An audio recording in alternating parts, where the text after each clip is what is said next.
Por que os dentes doem? Vocês já pararam para pensar, gente? Por que um órgão tão rígido como nossos dentes dói? Qual o principal motivo para a dor de dentes e como aliviar a dor de dentes? Tudo isso eu vou falar nesse vídeo, certo? Mas antes disso eu vou pedir para você se inscrever no meu canal para que você não perca mais nenhum conteúdo a partir de hoje. Só tem conteúdo pautado no maior nível de evidência científica, em fisiologia humana, tudo muito bem explicadinho para que você entenda o porquê e não para que fazer, certo? E curte esse vídeo, se inscreve se você acha que é um vídeo relevante, interessante, mais pessoas têm que saber sobre esse assunto, e se inscreve no canal para você não perder mais nenhum conteúdo a partir de hoje, tá certo? E agora vamos às informações. Gente, dente, como eu já expliquei, é considerado um órgão. Os dentes, eles têm basicamente 4 estruturas, certo? O esmalte, que é o tecido mais rígido do corpo humano, e é esse tecido externo dos dentes, né? Com essa característica translúcida. A dentina, que fica internamente ao esmalte, e é um tecido mais rico em água, em colágeno. Ele é um pouco mais flexível do que o esmalte, e ele tem espécies de conexões da estrutura interna do dente, que é a polpa dentária, com a estrutura externa, que é o esmalte dentário. Então são túneis, que é o que a gente chama de microtúbulos dentinários. Internamente, como eu já falei, a polpa. A polpa é uma matéria orgânica, né? É um tecido conjuntivo frouxo, que vai ter também vasos sanguíneos e vai ter tecido nervoso, que é um plexo nervoso considerado um dos mais sensíveis do nosso corpo. E aí, quando o dente dói, muitas vezes a dor está vindo da polpa dentária, tá? Aliado a isso, também a outras estruturas dentárias, nós temos nas raízes dos dentes, nós não temos cobertura de esmalte. Nós temos cobertura de cemento. O cemento, a partir do momento que ele fica em contato com a cavidade oral, quando tem, por exemplo, uma retração gengival, uma perda óssea que mostra a raiz na cavidade oral, o cemento é perdido. Por isso que muitas pessoas podem não perceber ou não ver o cemento. Mas nas raízes tem o cemento dentário. E ligando o osso ao dente, nós temos o ligamento periodontal, certo? Que forma a articulação do dente, que é chamada de gonfose, que é a menor articulação do corpo humano. Tudo isso vai formar a estrutura dentária. E como eu já adiantei para vocês, normalmente quando o paciente sente dor, a dor está vindo da polpa dentária. Não é toda dor que vai vir da polpa dentária, certo, gente? Mas a imensa maioria dos casos, a dor está vindo da polpa dentária. E o que é que causa essa dor na polpa dentária, que é conhecida como pulpite? Tudo que termina com it significa inflamação. Então, pulpite, inflamação na polpa dentária. A maioria dos casos de pulpite são provocadas pela doença cárie. Cárie é uma doença provocada por uma bactéria, por algumas bactérias. Principalmente a bactéria chamada Streptococcus mutans, mas também outros tipos de bactérias, como lactobacillus, podem provocar a doença cárie. Por que essa bactéria causa a doença cárie? Na nossa boca, gente, existem milhões de bactérias, certo? Fazem parte da nossa microbiota normal e nós só precisamos controlar a população bacteriana de forma biomecânica, ou seja, com escova, fio dental, creme dental, tá? As bactérias que causam a cárie, elas têm uma singularidade. A singularidade delas é serem acidogênicas, ou seja, elas gostam de meio ácido. E elas gostam de carboidratos, elas utilizam os carboidratos como fonte de energia. Principalmente os carboidratos refinados, como são a sacarose. Por isso que a gente fala que doce causa cárie, porque doce é rico em sacarose, que é um carboidrato refinado. Ou seja, a bactéria causadora da cárie não tem tanto trabalho para consumir esse carboidrato, porque ele já está refinado. Já outros carboidratos, como por exemplo arroz, macarrão, pão, normalmente são carboidratos que podem ser mais complexos e demoram para ser quebrados. E aí o índice de causar cárie deles é menor do que, por exemplo, o carboidrato refinado como a sacarose. Mas como é que essa bactéria causadora da cárie causa a cárie com esses carboidratos? Para consumir esses carboidratos, gente, há um mecanismo químico, há uma série de reações químicas, né, um mecanismo químico dessa bactéria que utiliza esse carboidrato como fonte de energia e transforma ele em ácido lático. Como o próprio nome já diz, ácido lático, deixa o pH ácido. O problema é que o pH ácido faz os dentes perderem cálcio e hidroxiapatita, que são os principais minerais presentes no esmalte e também na dentina. Então, num pH ácido, os dentes perdem cálcio. E aí os dentes desmineralizam. Outra questão, gente, é que, por exemplo, as bactérias causadoras da cárie, cerca de 8 minutos após a gente escovar os dentes, já vai ter a formação de o que a gente chama de película adquirida. Então, são espécies de cargas, né? Cargas positivas, negativas, que se ligam à superfície dentária, que são, por exemplo, proteínas, aminoácidos, gorduras, se ligam à superfície dentária. E as bactérias também se ligam à superfície dentária. Elas aderem à superfície dentária. Então, elas têm o que a gente chama de adesinas, que se ligam à superfície dentária e fixam lá. E todo carboidrato que tiver em contato com a superfície dentária, essa bactéria vai transformar em ácido lático e vai provocar a desmineralização dessa superfície dentária que essa bactéria está aderida. É mais comum em áreas de cicatrizes, fissuras, certo? Fossas, que são, por exemplo, nessas áreas que a gente chama de oclusal dos dentes. É mais comum ter cárie, mas não é só aí que acontece. Pode acontecer também na interproximal dos dentes, que são áreas de união entre dois dentes, e muitas vezes essas áreas são imperceptíveis. Mas também pode acontecer em outras áreas, que a gente chama área cervical dos dentes, área vestibular. Qualquer superfície dentária pode acontecer a doença cárie. E a doença cárie é uma doença progressiva, ou seja, ela depende de alguns fatores e não é imediatamente que acontece. Então, se você comeu doce agora, você já vai ter cárie? Não. Ela é uma doença progressiva e multifatorial. Quais são esses multifatores que causam a cárie? Má condições de higiene, ou seja, você não está higienizando adequadamente todas as superfícies do seu dente, seja por não usar o fio dental, seja por não estar escovando direito, ou vendo o que você está fazendo quando está escovando bem rápido, sem nem ver o que está fazendo. Então ficam muitas superfícies sem tirar essas bactérias que naturalmente já estão aderidas, que estão o tempo todo produzindo ácido lático, gerando a perda de cálcio e hidroxiapatita naquela estrutura. Por isso que má condição de higiene é mais importante do que tudo para a questão de causar cárie. Mas tem outros fatores. Alto consumo de carboidratos, sobretudo os carboidratos refinados, que são a sacarose, e também tempo, porque leva tempo para uma cárie acontecer.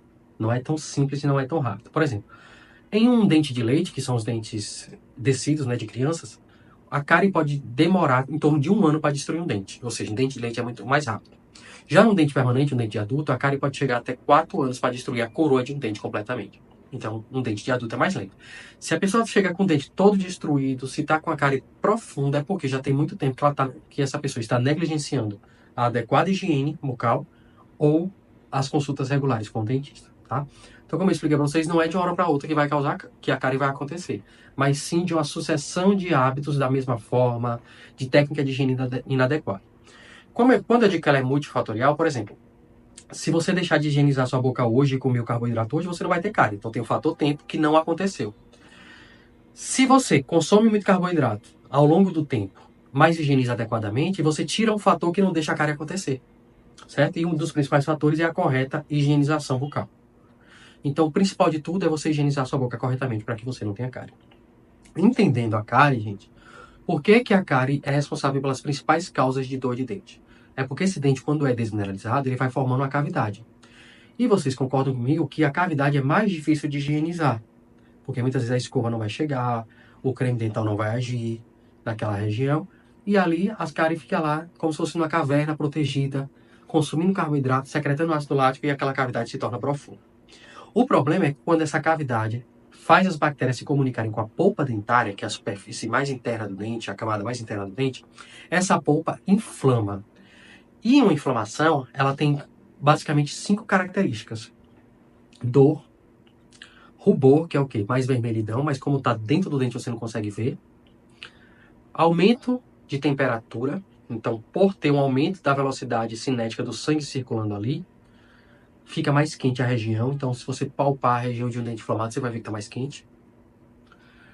Aumento de volume, então tem uma vasodilatação que chega mais sangue na região e aumenta o volume, você não vai perceber porque o dente é um órgão rígido e a polpa está lá aprisionada pelo dente.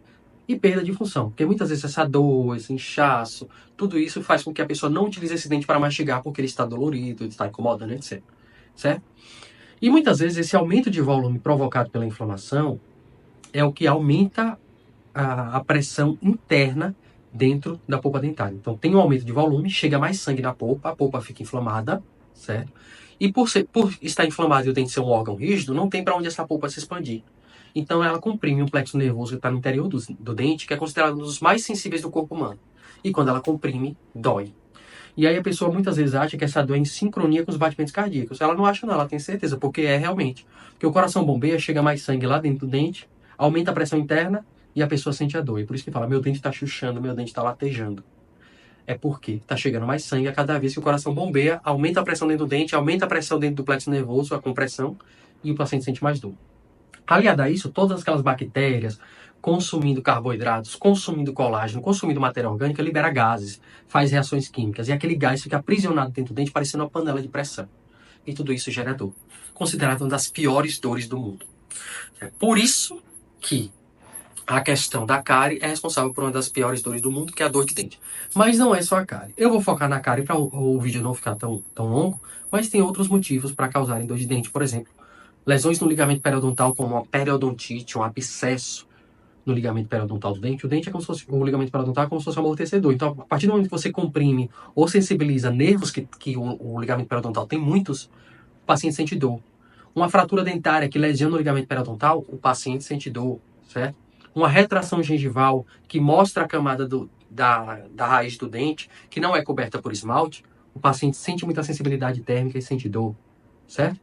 E por aí vai. Mas a principal causa é a dor de dente, então eu vou focar nela, a dor de dente provocada pela cárie, então eu vou focar nela. Vou dar para vocês algumas receitas caseiras para aliviar a dor de dente, mas depois eu vou explicar para vocês por que tem que procurar o dentista. Receitas caseiras, o alho. O alho tem propriedade analgésica e anti-inflamatória potente. Então você pode triturar um alho e botar na região, que pode aliviar a dor. Lembrando que o alho tem propriedades que podem queimar a pele, então tem que tomar cuidado para proteger esse alho, certo? Envolva ele numa gaze, em algo que deixa para ficar em contato, mas não em contato direto com a pele para não queimar. Vai ter um mau hálito, porque o alho causa mau hálito, mas pelo menos pode aliviar a dor transitória enquanto você não consegue uma ajuda de urgência ou emergência no dentista, tá? Normalmente a dor de dente piora à noite. E tem um fundamento para isso. Quando a gente está durante o dia, nosso corpo está com muito cortisol. O cortisol está elevado, porque a gente tem um pico de cortisol logo após acordar.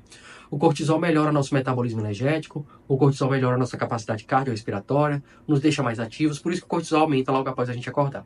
Mas o cortisol também tem propriedades anti-inflamatórias. Ele é um glicocorticoide, então ele reduz a inflamação. É por isso que durante o dia a dor pode ficar mais sutil ou menos perceptível, mas à noite ela piora, porque o cortisol baixa. O cortisol naturalmente baixa ali por volta de 3 a 5 horas da tarde para que a gente consiga dormir direitinho à noite. E aí quando esse cortisol baixa, você reduz o efeito anti-inflamatório do cortisol e a dor de dente piora. Tem até a música que fala que a dor de dente só piora de manhã, que é uma música assim, o meu xodó tem um chamego diferente. É igualzinho a dor de dente que só passa de manhã. E tem um fundamento. Tem um chamego diferente, é igualzinho a dor de dente, que só passa de manhã. Mas toda E tem um fundamento. O fundamento realmente é o cortisol. Um outro motivo para a dor de dente piorar à noite é porque normalmente de noite nós estamos na posição deitados. E deitado aumenta a pressão e a velocidade que o sangue chega na cabeça e no pescoço. Se chega sangue com maior pressão e maior velocidade na cabeça e no pescoço, você aumenta a pressão dentro do dente que já está cheio de sangue. E isso aumenta a dor, certo? Então dormir com um travesseiro, uma espécie de 40 centímetros de travesseiro, ou seja, a cabeça mais alta que o corpo, pode ajudar a aliviar a dor também. Outra questão, bochecho de água morna com sal. A água morna com sal deixa o líquido muito concentrado. E pelo mecanismo de osmose, os fluidos do corpo tendem a sair do meio menos concentrado para o meio mais concentrado. Então, em uma situação de aumento de fluidos na cavidade interna do dente, ao redor do dente, no bochecho de água morna com sal, você pode ajudar esses fluidos a saírem de lá de dentro para tentar encontrar água morna com sal. E drenando esses fluidos pode aliviar a pressão interna do dente e aliviar a dor. Em algumas situações, a água morna com sal pode provocar uma exacerbação da dor, porque ela promove vasodilatação também. A água morna promove vasodilatação. E aí a pessoa pode ter uma exacerbação da dor. Aí não tem como saber quem vai ser. É só tentativa e erro. Uma outra questão é o oposto da água morna com sal, é o gelo. O gelo, ele faz vasoconstricção, ou seja, faz os vasos sanguíneos contraírem, para que amenize a chegada de sangue e também ele tem propriedades analgésicas, o gelo. Então isso pode ajudar a reduzir a pressão interna do dente, a reduzir a inflamação e ter o efeito analgésico, tá? Uma outra coisa é mascar cravo ou chá de cravo. O cravo ele tem propriedades analgésicas, sobretudo o eugenol. O eugenol é um componente do cravo que é inclusive empregado em produtos odontológicos para aliviar dor, inflamação e etc. Então, mascar cravo ou chá de cravo pode ajudar a aliviar a dor. E também o chá de camomila, que tem propriedades anti-inflamatórias. Prefira a camomila in natura, não aqueles saquinhos, certo? Camomila in natura, faça uma infusão e você pode fazer o chá. Caso a temperatura morna exacerbe a sua dor, você pode fazer esse chá mais geladinho, deixar ele geladinho e utilizar na forma de bochecho, tá certo? Essas são dicas naturais para alívio da dor, mas temos também medicamentos, certo? Para aliviar a dor, os medicamentos utilizados são analgésicos e anti-inflamatórios, dependendo da intensidade da dor. Por exemplo, a gente pode pedir para o paciente graduar sua dor em número. 0 ausência de dor e 10 a pior dor que ele já sentiu na vida. Aí digamos que esse paciente diz que a dor está um 7. 7 é uma dor moderada. Então você já administra um medicamento para uma dor, pensando numa dor moderada. Se o paciente falar, ai doutor, está 10, está 11, você sabe que é uma dor intensa. Então você pode associar medicamentos e até subir na escada de analgesia. Então, por exemplo, vou dar nomes de analgésico para vocês. Dipirona, paracetamol, ibuprofeno. São medicamentos que são analgésicos que podem ser utilizados para o tratamento da dor. Lembrando, gente, não se automedique, cuidado com alergias, cuidado com efeitos colaterais de medicamentos, certo? Hoje em dia, você encontra dentista em qualquer unidade básica de saúde, porque por lei tem que ter dentista em qualquer posto de saúde. E um paciente com dor é um paciente de urgência, é uma demanda espontânea que tem que ser acolhida e medicada, pelo menos, certo? Então, quando não tem a opção de um posto de saúde, tem a opção de uma UPA. Se não tiver o dentista, um médico pode prescrever um medicamento para dor e pedir para você buscar o dentista. Então, evitem ao máximo se automedicar. Eu só estou dizendo aqui os medicamentos para vocês a custo de informação. Anti-inflamatórios. Quais são medicamentos anti-inflamatórios? Por exemplo, eles inibem uma enzima chamada ciclooxigenase. Então, quando tem uma inflamação, tem uma lesão na membrana celular da região que vai liberar uma série de cascata inflamatória que vai produzir a ciclooxigenase. E os anti-inflamatórios bloqueiam a ciclooxigenase. Depois da ciclooxigenase vai ter a produção de prostaglandinas, que é o que gera uma dor e todos os efeitos inflamatórios que a gente está acostumado. Então os anti-inflamatórios bloqueiam a ciclooxigenase. Já os analgésicos bloqueiam as prostaglandinas. Então é na porção final. Então muitas vezes o paciente está com dor aguda, se ele tomar anti-inflamatório, não vai aliviar a dor, porque está bloqueando a ciclooxigenase. Vai aliviar a dor a longo prazo, a médio e longo prazo. Mas para a dor imediata tem que ser um analgésico, você tem que bloquear a prostaglandina. Então muitas vezes você associa um analgésico e um anti-inflamatório. Vou dar para vocês nomes de anti-inflamatórios: nimesulida, cetoprofeno, piroxicam, diclofenac. Todos esses são anti-inflamatórios que a gente fala, anti-inflamatórios não esteroidais. Um dos efeitos colaterais ruins dos anti-inflamatórios é que eles, inibindo a ciclooxigenase, eles inibem a secreção do muco gástrico, que protege o estômago. Então algumas pessoas que tomam anti-inflamatórios podem ter dor de estômago. Outra questão é que elas podem também, quem tem problemas renais não pode tomar anti-inflamatórios porque ele pode diminuir a vascularização nos rins.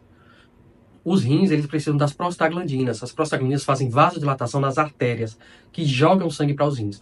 Quando você inibe a prostaglandina com anti-inflamatório, por exemplo, você reduz a dilatação desses vasos sanguíneos e reduz a chegada de sangue no rim. Por isso que o uso indiscriminado de anti-inflamatórios não é interessante também para quem tem problema renal, ou pode desencadear um problema renal quando não é prescrito por um profissional de saúde e acompanhado por um profissional de saúde, tá? Então esses medicamentos vão inibir a ciclooxigenase e os analgésicos vão inibir as prostaglandinas para o alívio daquela dor imediata, enquanto você não tem uma intervenção. Uma outra situação são os opioides fracos, ou fracos a moderados, como por exemplo a codeína e o tramadol, certo? A codeína e o tramadol são opioides, eles têm efeitos no sistema nervoso central e podem ser uma ferramenta a mais numa dor intensa. E aí você pode associar esses medicamentos com anti-inflamatórios e analgésicos comuns para aliviar uma dor intensa para depois tratar esse paciente. E por fim, em situações que tem uma infecção bacteriana associada em progressão, você pode utilizar um antibiótico. O antibiótico não trata dor, ele não vai tratar dor. Ele trata a infecção, então ele controla a população bacteriana e por tabela, se você reduzir a população bacteriana, você reduz a necessidade de uma inflamação. Então você reduz a inflamação por tabela, controlando a população bacteriana. E aí você pode lançar mão de um antibiótico em casos específicos que o paciente tenha necessidade. Porque a gente também não pode estar dando antibiótico à torta e à direita para todo mundo, para qualquer situação. Isso induz uma resistência e a longo prazo isso é péssimo, certo? Então basicamente, no ponto de vista medicamentoso pode ser isso. Mas, de tratamento mesmo, o paciente tem que procurar o dentista. Por quê? Muitas vezes, quando o paciente tem dor intensa, é uma pulpite. E uma pulpite, quando ela é irreversível, ela só vai ser resolvida com o tratamento de canal. E o tratamento de canal é quando o dentista, vou botar uma ilustração para vocês, o dentista vai abrir o dente, né? Remove tudo que é de matéria infectada lá dentro do dente, matéria orgânica morta, tecidos dentários que não estão mais viáveis, remove tudo, limpa esse dente por dentro, bota medicação, amplia o diâmetro desse dente por dentro e fecha ele com material chamado gutapecha ou com cimentos biológicos, certo? Depois que fecha esse dente, depois de um tempo é interessante, né, 15 dias após a avaliação, fechou esse dente, está tudo normal, confeccionar uma coroa protética. Ou então restaurar esse dente utilizando pinos de fibra de vidro. Porque é um dente que perdeu a polpa dentária. A polpa é o que traz nutrição, vascularização para esse dente. E um dente que perde essa polpa dentária, ele perde essa nutrição, essa vascularização interna. Então é um dente que perde colágeno. O dente que perde colágeno é um dente mais friável, mais fácil de quebrar. Então, Em uma situação que você supera a força que um dente suporta, a força que um dente suporta, digamos, um dente sadio suporta é algo em torno de 285 quilos de força. Mas um dente que fez tratamento de canal, ele não suporta mais tudo isso de força. Digamos que ele suporte a metade disso, ou menos da metade disso. Então, se você quebra um osso de galinha, quebra um pirulito, um gelo, algo que supere a força que um dente suporta, ele não tem mais colágeno para deformar e voltar ao normal. Ele simplesmente rompe. Por isso que é interessante fazer uma coroa protética para melhorar, minimizar esse risco de fraturas, ou utilizar um pino de fibra de vidro para essa restauração, que o pino de fibra de vidro tem um módulo de elasticidade semelhante ao do dente, o da raiz dentária. Então ele distribui melhor essas forças, minimizando esse risco de fratura pela redução do colágeno. Então o tratamento é de canal e, em último caso, a extração dentária. A extração dentária deve ser evitada a qualquer custo hoje em dia, porque quando você perde um dente, você perde força de mordida, você perde suporte de tecidos faciais, então você envelhece mais rápido. Os dentes vizinhos começam a deitar, os dentes superiores começam a ter uma erupção passiva, né? E tudo isso é um processo progressivo. Então, evitar uma extração dentária a qualquer custo. Primeira, sempre pensar no tratamento de canal. Caso ele não seja viável, aí parte para a extração dentária, tá certo? Então, a principal causa de dor de dente é pela cárie. Mas tem também outras causas, e todas essas causas precisam de uma avaliação de um cirurgião dentista, tá certo, gente? Eu acho que eu expliquei tudo que eu precisaria para vocês. Se ainda tem dúvida, deixe nos comentários. Se inscreve no canal para não perder mais nenhum conteúdo como esse, que é sempre muito explicativo e bem interessante. E curte esse vídeo se você acha que é um vídeo relevante e interessante, que mais pessoas têm que saber sobre isso. Me acompanhe em outras redes sociais, como no Instagram, também no TikTok. E eu tenho o meu site e também tenho o meu perfil no Doctorale para quem tiver mais curiosidade, tá certo? Vou deixar o WhatsApp de marcação de consultas para quem precisar. Até a próxima, gente.